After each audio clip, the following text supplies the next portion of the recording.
여러분 반갑습니다. 유튜브 경매 탈탈탈입니다. 여전히 많은 분들이 부동산 투자에 대한 관심을 갖고 있다. 여러분도 아시다시피 저금이나 저축을 통해서 수익을 내기는 어렵다. 그런 측면에서 놓고 본다면 안정성 또 수익성, 부동산 투자만 한 것이 없다. 이렇게 생각하는 분들이 또 상당히 많이 있는 것이 사실입니다. 그러나 대부분의 분들이 가장 많이 투자하는 종목은 아무래도 아파트라고 생각합니다. 여러분들도 동의할 거라고 생각합니다. 그런데 오늘은 여러 번 유찰된, 가령 4번 정도 유찰된 경기도의 신축, 근린상가도 상당히 매력적으로 보인다. 다만 저 개인 스스로가 그 물건에 대한 임장을 직접 해보지 않았기 때문에 확정적으로 이야기하기는 어렵습니다만 신축에 또 특별한 권리상의 문제 없이 4번 유찰되었다 또는 3번 유찰되었다라고 하는 것은 직관적으로 굉장히 저렴해 보인다. 다만 스스로가 체크를 해야 되겠죠. 시세, 임대 수요와 임대료 수준 등등등 그러한 부분들만 체크를 해서 특별히 문제가 없다면 이번 기회에 한번 저렴하게 입찰해 보는 것은 어떨까 생각합니다. 오늘의 물건들도 여러분 스스로가 순발력 있는 임장, 그래서 권리상의 하자, 물건상의 하자 체크해 보기를 기대합니다. 그러면 준비한 자료 보면서 오늘의 물건 함께 알아보도록 하겠습니다. 오늘은 4번 유찰된 신축, 경기도의 근린상가 3건입니다. 4번 유찰된 것도 매력적이고 신축이라고 하는 것도 상당히 좋아 보입니다. 다만 4번 유찰되었기 때문에 막연히 감정가 대비 싸니까 좋다 이렇게 판단하는 것은 문제가 있는 겁니다. 그래서 중요한 것은 뭡니까? 현장입니다. 그래서 시세 파악 제대로 해봐야 될 것 같고 임대 수요 그리고 임대 수익률 꼭 체크를 해야 될 것 같고요. 하나 더 한다라고 한다면 가장 중요한 입지, 즉 동선과 또 어떤 연관성이 있을까 이 부분은 꼭 체크를 해야만 한다. 오늘의 주제는 수익형 부동산입니다. 근린상가는 누가 뭐래도 매매 차익을 거두기보다는 임대 수익. 그러나 시세보다 정말 싸게 낙찰을 받고 임대 수요를 적절하게 맞춘다라고 한다면 오히려 낙찰받은 금액보다는 훨씬 더 비싼 가격에 팔 수도 있다라고 하는 점. 근린상가 탑3. 오늘 첫 번째 상가는 안성시 근린상가입니다. 안성시는 관할법원이 평택 지원인 것 같습니다. 이 물건은 안성시 옥산동의 해천프라자 1층에 위치한 근린상가고요. 전용이 14.43평이니까 뭐 여러 가지 것들을 할 수 있을 것 같습니다.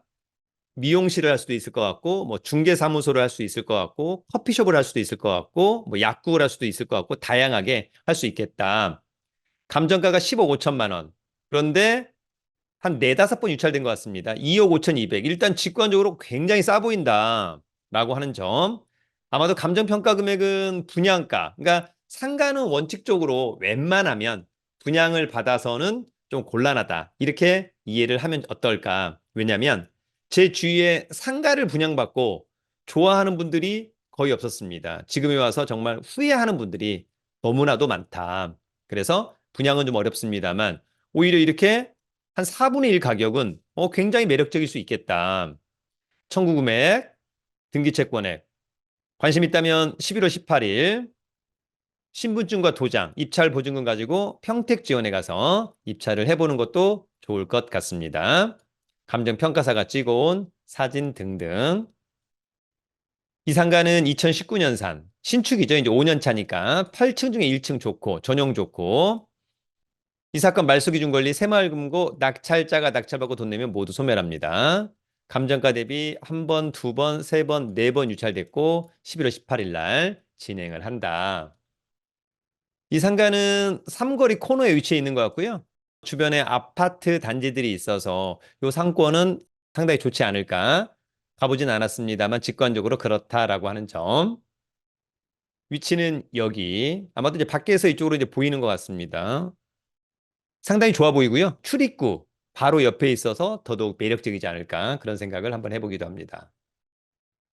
권리 분석은 매각물건 명세서 이 사건 말소기준 권리 특별히 커멘트 공실이지만 약국 용도의 설비가 설치되어 있음. 아마 약국이 들어오려고 하다가 뭐가 문제되지 않았을까 이런 부분들도 현장 가서 한번 체크해 보기 바랍니다. 오늘 두 번째는 부천시 근린상가입니다. 이거는 부천시 소사구 옥길동의 광양 프론티어 밸리 5차 지산 1층입니다. 근린상가. 전용이 18.9일. 오, 상당히 크다. 그런데 감정가 한 10억 정도. 여러 번 유찰돼서 2억 4천. 직권적으로 굉장히 싸 보인다라고 하는 점이 있고요. 관심 있다면 11월 19일 날 이제 지식산업센터의 1층에 나온 상가입니다. 자, 요거는 2022년산, 2년차 신축 아주 좋고 10층 중에 1층 좋고 전용 좋습니다. 이 사건 말소기준 권리 낙찰자가 낙찰받고 돈 내면 모두 소멸하고요. 여러분 유찰돼서 이번 최저가 2억 4,300. 이런 것들은 오히려 농협자산관리에 가서 요 1순위 근저당권을 사가지고 가령 MPL로 활용해서 우월적으로 낙찰받아 보면 어떨까 이런 생각이 들기도 하는 그런 사건이네요. 위치는 여기 아파트 단지 근처에 이제 지산이 있네요.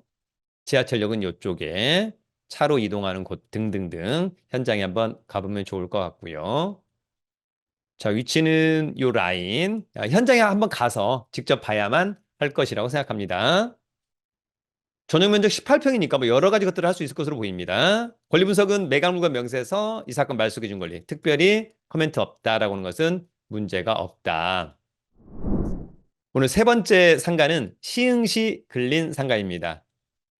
이건은 경기 시흥시 은행동의 알파시티 1층에 위치한 상가입니다. 전용이 14.48이니까 역시 웬만한 거 할 수 있겠죠? 감정가 12억. 여러분 유찰돼서 최저가 3분의 1 가격 4억 1,500. 일단 직관적으로 싸 보이는데 어떨까? 관심 있다면 12월 11일 날. 요거는 2020년산 4년차 신축이죠? 좋고 8층 중에 1층 좋고 전용 14.48 좋습니다.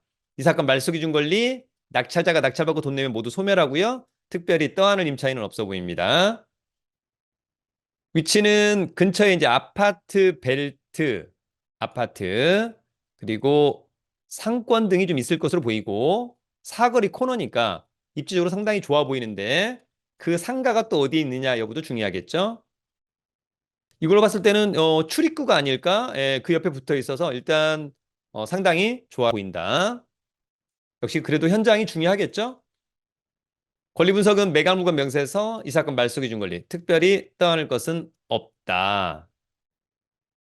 여러분, 오늘 4번 또는 3번 유찰된 경기도의 신축의 근린상가. 일단 직관적으로 굉장히 싸 보인다. 다만 입지도 좋아 보이는데 현장에서의 느낌은 어떨까? 또 동선 이런 것들도 상당히 중요할 것 같습니다. 순발력 있는 임장이 중요할 것 같고요. 임대 수요와 임대료 수준을 체크하는 것이 저는 가장 중요하다. 특히 현실적으로 이상적으로 판단하면 안 되고 현실적으로 이 정도면 보증금 얼마에 월세 얼마. 그래서 내가 얼마에 낙찰받았을 때 연수익률은 몇 퍼센트 이런 부분들을 잘 감안하면 좋을 것 같습니다. 또한 1순위 근저당권이 부실이 나서 경매에 나왔다고 한다면 오히려 그 근저당권을 매수할 수 있다면 그걸 사서 MPL로 우월적으로 낙찰을 받는 것도 하나의 방법이 될 수 있겠다. 그런 다양한 방법들을 고려해 보기를 기대합니다. 여러분 유튜브는 경매 탈탈탈